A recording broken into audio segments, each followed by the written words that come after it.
Assalamualaikum warahmatullahi wabarakatuh. Di sini saya akan melanjutkan tugas dari mata kuliah perencanaan pembelajaran, yaitu dari dosen pengampu Ibu Dr. Lailatul Usriyah, yaitu membuat tugas PPT interaktif kelompok 6, yang dimana berjudul prinsip-prinsip dan komponen-komponen dalam perencanaan pembelajaran dan modul ajar di Madrasah Ibtidaiyah atau sekolah dasar berbasis moderasi beragama. Prinsip perencanaan pembelajaran itu ada 4, yaitu perkembangan, perbedaan individu, minat dan kebutuhan anak, dan juga prinsip motivasi. Prinsip perkembangan. Prinsip perkembangan ini memiliki makna yang dimana itu bahwa anak itu yang sedang belajar berada dalam proses perkembangan dan akan terus berkembang. Nah, pada setiap tahap perkembangan anak itu memiliki kemampuan yang dimana kemampuan itu memiliki kemampuan yang berbeda-beda. Maka dari itu, pada waktu pemilihan bahan dan juga metode mengajar, guru itu hendaknya memperhatikan dan juga menyesuaikan dengan kemampuan anak masing-masing pada di kelas tersebut. Prinsip perbedaan individu. Nah, dalam merancang pelajaran itu perlu memperhatikan prinsip perbedaan individu. Kenapa demikian? Karena setiap anak itu memiliki ciri khas atau karakteristik yang berbeda-beda.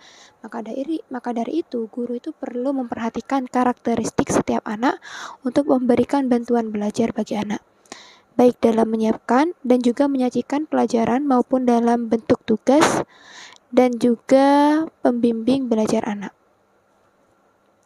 Prinsip minat dan juga kebutuhan anak.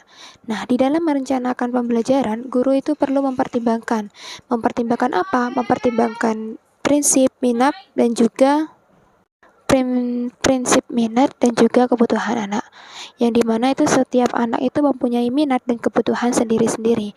Oleh karena itu, dalam merencanakan pembelajaran, guru itu perlu mempertimbangkan bahan ajar dan juga penyampaian sedapat mungkin yang dapat disesuaikan dengan minat dan kebutuhan anak tersebut. Setelah itu, prinsip motivasi. Prinsip motivasi itu memiliki peranan yang cukup besar. Mengapa demikian? Karena dalam upaya belajar, tanpa adanya motivasi, hampir itu tidak mungkin siswa melakukan kegiatan belajar. Yang setelah itu adalah komponen dalam perencanaan pembelajaran. Itu ada tujuan, materi, metode strategi, dan juga penilaian. Tujuan. Hal pertama bagi seorang guru dalam melakukan pengajaran yaitu harus mengetahui apa tujuan belajar. Tujuan belajar apa sih yang akan dicapai? Karena tujuan belajar merupakan landasan bagi seorang guru untuk membuat perencanaan yang akan menjadi hasil yang diharapkan. Setelah itu materi. Selain adanya tujuan, komponen esensial kedua yaitu harus ada dalam perencanaan pembelajaran yaitu materi ajar. Karena menurut Wahab 2016, materi merupakan bagian dari struktur keilmuan suatu bahan kajian yang dimana itu dapat berupa pengertian konseptual, isi, proses, ataupun juga keterampilan. Metode atau strategi. Nah, metode ini adalah jalan ataupun cara yang dimana menurut Winarno Surakmat tahun 1476, metode itu adalah cara yang dimana di dalam fungsinya itu merupakan alat untuk mencapai suatu tujuan,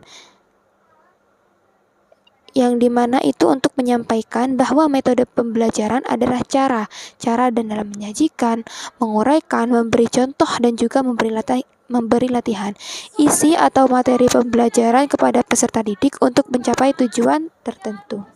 Setelah itu penilaian. Penilaian itu adalah sebuah proses yang dimana cara memberikan nilai, yang dimana itu Trianto mengungkapkan bahwa penilaian adalah serangkaian kegiatan untuk memperoleh, menganalisis, dan juga menafsirkan data tentang proses dan hasil belajar peserta didik yang dilakukan secara sistematis.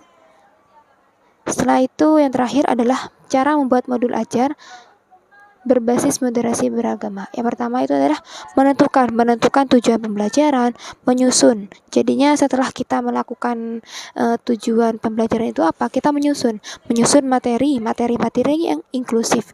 Yang ketiga itu adalah menggunakan metode pembelajaran yang dimana itu partisipatif. Yang keempat itu adalah menyusun evaluasi yang mengukur sikap dan juga pengetahuan. Baik, itu saja yang dapat saya sampaikan. Kurang lebihnya mohon maaf. Wassalamualaikum warahmatullahi wabarakatuh.